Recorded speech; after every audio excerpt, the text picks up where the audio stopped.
বাবুদের তাল পুকুরে হাবুদের ডাল কুকুরে, সে কি বাস করলো তারা, বলি থাম একটু দাঁড়া।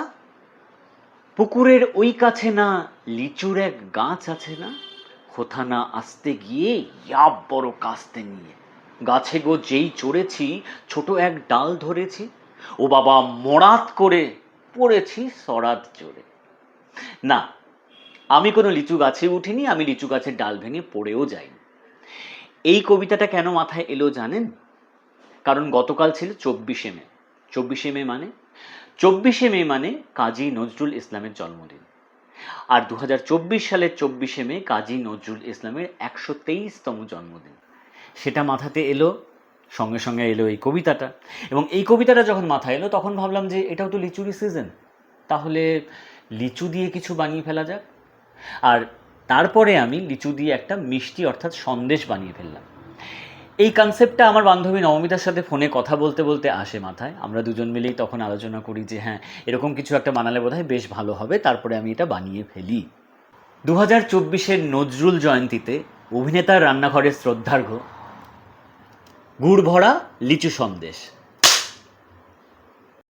গুড় ভরা লিচু সন্দেশ বানানোর জন্য এই দেখুন, আমি সমস্ত লিচু থেকে তার বীজগুলো বার করে নিয়েছি।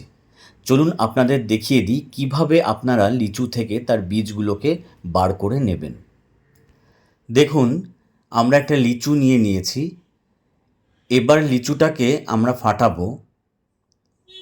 লিচুটাকে ফাটানোর পর আমরা দেখতে পাবো যে লিচুর এই যে শাঁসটা, সেই শাঁসটা কিন্তু লিচুর বীজের সাথে সব জায়গায় লেগে থাকে না, একদম মাথার দিকেই দেখুন, একদম মাথার দিকটায় লিচুর বীজটার সাথে লেগে থাকে।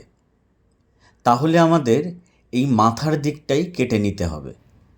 এই দেখুন, আমি একটা লিচু নিয়ে নিয়েছি।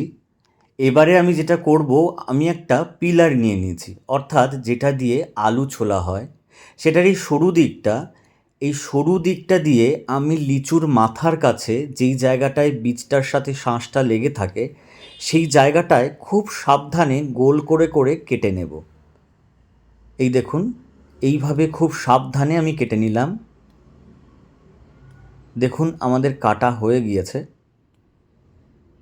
এইবারে এই দেখুন, একদম পেছন দিকটায় ধীরে ধীরে আমরা লিচুর বীজটাকে চাপ দেব ওপরের দিকে, কিন্তু ভীষণ ধীরে ধীরে চাপ দিতে হবে, না হলে কিন্তু নিচ দিকটায় ফেটে যেতে পারে। তারপর বীজটাকে হালকা করে বার করে নেব। এই দেখুন, বীজটাকে আমি বার করে নিয়েছি। দেখুন, আমাদের বীজটা কিন্তু বার হয়ে গিয়েছে, আর নিচ দিকটাও কিন্তু একদম ফাটেনি, ঠিকঠাক আছে। এইভাবে আমরা লিচু থেকে বীজগুলোকে ছাড়িয়ে নেব। পরবর্তী পর্যায়ে আমি এখানে 100 গ্রামের একটু বেশি ছানা নিয়ে নিয়েছি। এই ছানাটাকে আমি এবার সন্দেশ বানানোর জন্য তৈরি করে নেব। এই ছানার মধ্যে আমি দিয়ে দিচ্ছি এলাচ গুঁড়ো। আমি এখানে 6 থেকে 7খানা এলাচ নিয়ে সেগুলোকে গুঁড়ো করে রেখেছি। আমি সেই এলাচ গুঁড়োটা দিচ্ছি। দেখুন, আমাদের পুরো এলাচ গুঁড়ো কিন্তু লাগলো না, 1 চা চামচ এলাচ গুঁড়ো আমরা নিলাম। তারপরে আমি এর মধ্যে দিয়ে দিচ্ছি গুঁড়ো দুধ। এই দেখুন, আমি এখানে টোটাল 3 চামচ গুঁড়ো দুধ দেব। এই দেখুন, আমি 3 চা চামচ গুঁড়ো দুধ দিয়ে দিলাম। এইবারেতে এলাচ গুঁড়ো এবং গুঁড়ো দুধ দিয়ে ছানাটাকে আমি খুব ভালো করে মেখে নেব। এই দেখুন, আমি ছানাটাকে খুব ভালো করে মেখে নিচ্ছি। এইভাবে ছানাটা আমার সম্পূর্ণ মাখা হয়ে গিয়েছে। একটা জিনিস লক্ষ্য রাখবেন যে আমি কিন্তু এখানে আলাদা করে কোনো চিনি ব্যবহার করছি না।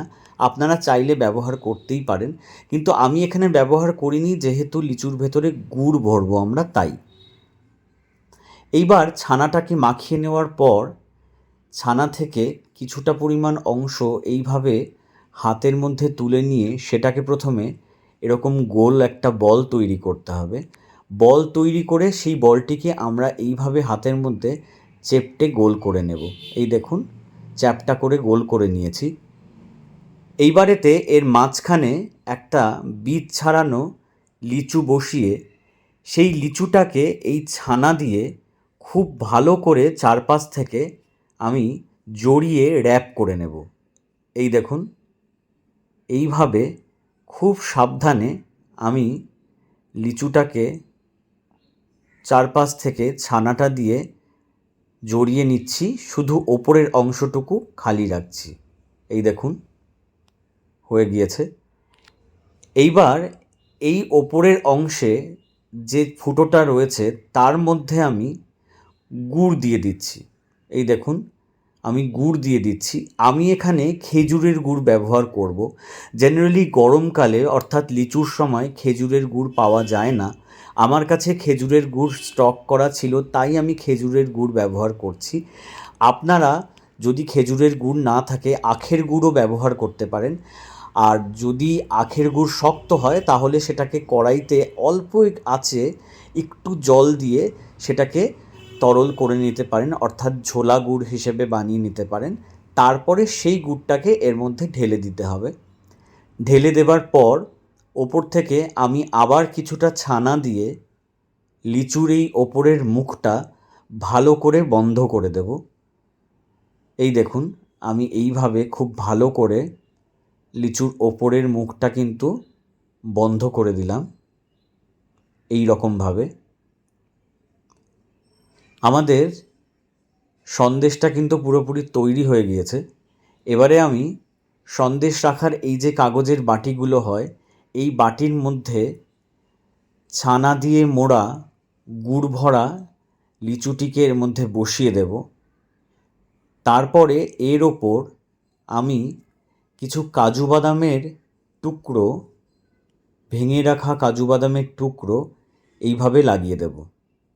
এই দেখুন, আমি এইভাবে লাগিয়ে দিলাম। এই হলো গুড় ভরা লিচু সন্দেশ। রেসিপিটি ভালো লাগলে আপনারা বাড়িতে ঝটপট বানিয়ে ফেলুন। কেমন লাগলো আমাকে কমেন্ট বক্সে লিখে জানান। ভালো লাগলে অন্যদের সাথে বেশি বেশি করে শেয়ার করুন। আর অবশ্যই অভিনেতার রান্নাঘর চ্যানেলটিকে সাবস্ক্রাইব করুন, পেজটিকে ফলো করুন, লাইক করুন এবং রেসিপিগুলি অন্যদের সাথে শেয়ার করে নিন। ভালো থাকবেন, সুস্থ থাকবেন।